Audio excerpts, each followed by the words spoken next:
Kemarin sisa sausnya nggak saya goreng semuanya, jadi ini saya stok ya.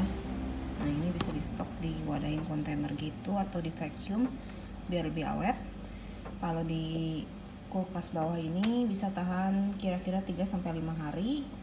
Terus ini kalau di freezer gitu bisa tahan sebulanan lah ya.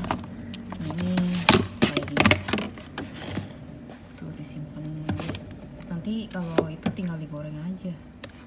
Terus ini kemarin saya ada freezer juga nih, mango cheese milknya masih oke sih ini. Kalau kemarin disimpan di kulkas di chiller gitu dia awet loh, 3-5 hari gitu masih oke sih. Oke deh, terima kasih sudah menonton, sampai jumpa di video selanjutnya. Bye.